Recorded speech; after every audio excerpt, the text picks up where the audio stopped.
Team ఇంకా అలా పనిచేయాలని మరో పిలుపు ఇచ్చిన పరిస్థితి అయితే కనబడుతుంది. ఇంధన కొరత రాకుండా, వస్తువులు సరఫరాలో ఇబ్బందులు తలెత్తకుండా అప్రమత్తంగా వ్యవహరించాలనేది ఒక సీరియస్ గా చెప్పిన పరిస్థితి. ఇప్పటికే కొన్ని బోట్లు విశాఖపట్నానికి చేరుకున్నాయి, పెద్ద ఓడలు చేరుకున్నాయి. కొంత ఆందోళన చెందాల్సిన అవసరం లేదు. దాదాపుగా 2 నెలలకు సంబంధించిన నిల్వలు ఉన్నాయి అనేది చెప్తున్నప్పటికీ కూడా కొంత గ్రౌండ్ లో ఇబ్బందులు ఉన్నప్పటికీ, కానీ ఈ ఆహారంలో ఎక్కడ ఆధారపడద్దు, మీరు కూడా ఎప్పటికప్పుడు చర్యలు తీసుకోండి అనేది ఆయన క్లియర్ గా చెప్పిన పరిస్థితి.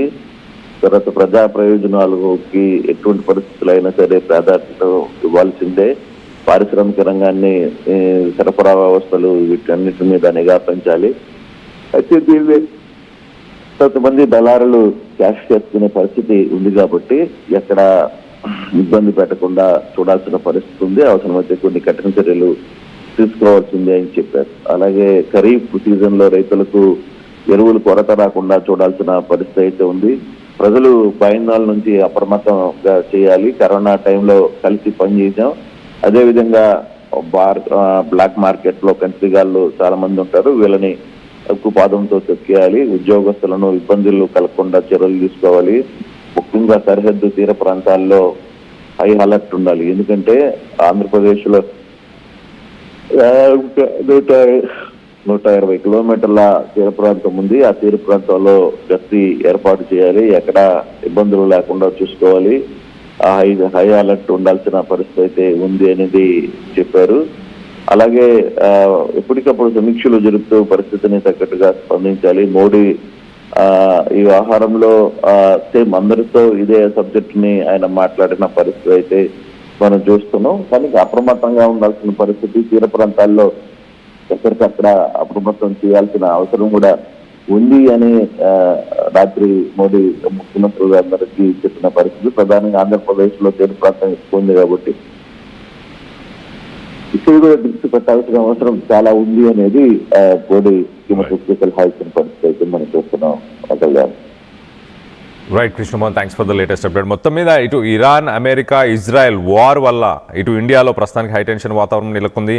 ఎలాంటి చర్యలైనా తీసుకోవడానికి రెడీగా ఉండండి అంటూ చెప్పుకొచ్చే ప్రయత్నం చేశారు. ఇటు కేంద్రం అలాగే రాష్ట్ర ప్రభుత్వాల మధ్య సమన్వయం, గతంలో కోవిడ్ సమయంలో ఎలా అయితే ఒక సమన్వయాన్ని పాటించారో అలాంటి సమన్వయాన్ని పాటించాలంటూ కోరుతున్నారు.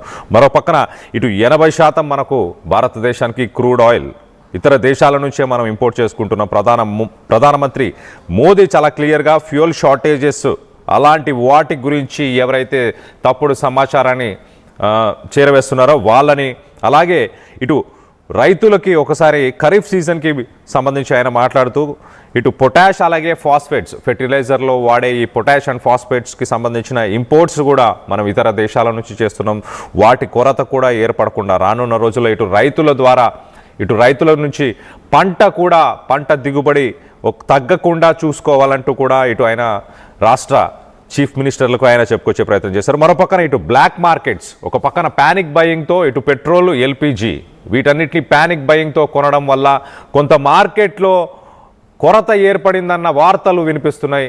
ఆ కొరతకి కారణమైన ఆ బ్లాక్ మార్కెటింగ్ చేసే, దందా చేసే ఆ వ్యక్తులపైన కూడా ఉక్కుపాదాన్ని మోపాలి, ఒక ఐరన్ ఫిస్ట్ అంటూ కూడా ఆయన చెప్పుకొచ్చే ప్రయత్నం చేశారు. మరోపక్కన కోవిడ్ సమయంలో ఎలా అయితే ఒక సమన్వయాన్ని పాటించారో అలాంటి ఒక డిజాస్టర్ మేనేజ్మెంట్ యాక్ట్ ఫ్రేమ్వర్క్ని ఆయన తీసుకురావాలన్న ఉద్దేశంతో ఉన్నట్టు తెలుస్తుంది. ఒక కోఆపరేటివ్ ఫెడరలిజం అంటే ఇటు కేంద్ర ప్రభుత్వం అలాగే రాష్ట్ర ప్రభుత్వాలు ఒక సమన్వయాన్ని పాటిస్తూ ఒక కోఆర్డినేషన్తో గతంలో కోవిడ్-19 సమయంలో ఎలా అయితే పనిచేస్తారో అలా పనిచేయాలంటూ చెప్పుకొచ్చే ప్రయత్నం చేశారు. అలాగే రూలింగ్ పార్టీకి సంబంధం లేకుండా ఏ పార్టీ నుంచి అయినా కూడా ఇటు మనం ఒకసారి చూస్తే కనుక ఇటు సీఎం రేవంత్ రెడ్డి అలాగే సీఎం చంద్రబాబు నాయుడు, మిగతా పార్టీలకు సంబంధించిన చీఫ్ మినిస్టర్లైనా ఎవరైనా ఆల్ పార్టీస్ కలిసి కోఆర్డినేట్ చేసి ముందుకెళ్లే ప్రయత్నం చేయాలంటూ కూడా ఆయన చెప్పుకొచ్చే ప్రయత్నం చేశారు. మరోపక్కన ఇటు బార్డర్ అండ్ కోస్టల్ ఏరియాస్, ఇప్పుడు ఇరాన్, ఇజ్రాయెల్, అమెరికా ఈ దేశాల మధ్య యుద్ధం జరుగుతున్న సమయంలో ఇటు టెర్రరిస్టు మూకలు కానీ ఇలాంటి వ్యక్తులు కానీ ఏమైనా ఇటు భారతదేశంలో భారతదేశ సార్వభౌమత కానీ, ఇక్కడ నేషనల్ సెక్యూరిటీ కానీ, ఇక్కడ ఉన్న పీస్ని, ఇక్కడ ఉన్న శాంతిని కానీ భంగపరిచేలాగా ఇటు టెర్రరిస్ట్ మూకలు ఎలాంటి యాక్టివిటీస్ అనేది చేసే అవకాశం ఉంటుంది. కాబట్టి ఇటు సరిహద్దుల్లో అలాగే ఇటు కోస్టల్ ఏరియాస్లో కూడా ఇటు మిలిటరీ ఫోర్సెస్ కావచ్చు కొంత సెక్యూరిటీని టైట్ చేయాలంటూ కూడా ఆయన సూచించారు. మరో పక్కన ఇటు పబ్లిక్ సైకాలజీ గురించి కూడా ఆయన మాట్లాడాడు. చాలా క్లియర్గా ఇటు ప్యానిక్ అవ్వకండి, ప్యానిక్ అయ్యి గతంలో కోవిడ్-19 సమయంలో ఒక్కసారిగా సూపర్ మార్కెట్స్ పైన పడి అక్కడున్న సరుకులను కొన్ని గంటల్లోనే కొనేయడం, ఇలాంటి ప్యానిక్ బయింగ్ చేసే ప్రయత్నం చేయకండి, దీనికి సంబంధించి అన్ని చర్యలు మేము తీసుకుంటామంటూ ఇటు ప్రధానమంత్రి మోదీ చీఫ్ మినిస్టర్లతో చెప్పుకొచ్చినట్టు తెలుస్తుంది. మరోపక్కన ఎంప్లాయీ వెల్ఫేర్, ఒకసారి ఇండస్ట్రియల్ సెక్టార్కి సంబంధించిన వర్కర్స్ ఎవరైతే ఉన్నారో వారందరిని ఉద్దేశించి మాట్లాడారు.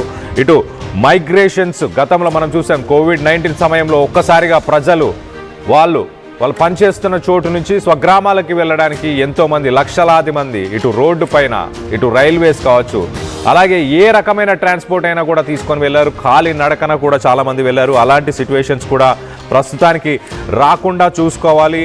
అలాగే ఫ్యాక్టరీస్ ఏవైతే ఇప్పుడు రన్ అవుతున్నాయో అక్కడున్న వర్కర్స్కి ఎప్పటికప్పుడు వాళ్ళ జీతభత్యాలు ఎప్పటికప్పుడు వాళ్ళకి అందించే ప్రయత్నం చేయాలంటూ కూడా ఇటు ఎంప్లాయీస్ గురించి కూడా ఆయన ఉద్దేశించి మాట్లాడితే తెలుస్తుంది. మొత్తం మీద ఒక సెంట్రల్ గవర్నమెంట్ అయితే గతంలో మనం చూసాం కోవిడ్ లాంటి పరిస్థితులు వస్తే అందరూ దానికి సిద్ధంగా ఉండాలంటూ ప్రధానమంత్రి మోదీ మాట్లాడారు. దాని తర్వాత ఇప్పుడు అన్ని రాష్ట్రాలకు సంబంధించిన చీఫ్ మినిస్టర్లతో కూడా ఒక వర్చువల్ మీటింగ్లో కూడా ఆయన పార్టిసిపేట్ చేశారంటే కొంత పరిస్థితి విషమంగానే ఉన్నట్టు అర్థమవుతుంది. రానున్న రోజుల్లో ఎలాంటి సిచ్యువేషన్స్ వచ్చినా ఎదుర్కోవడానికి ముందుగా ఇటు కేంద్ర రాష్ట్ర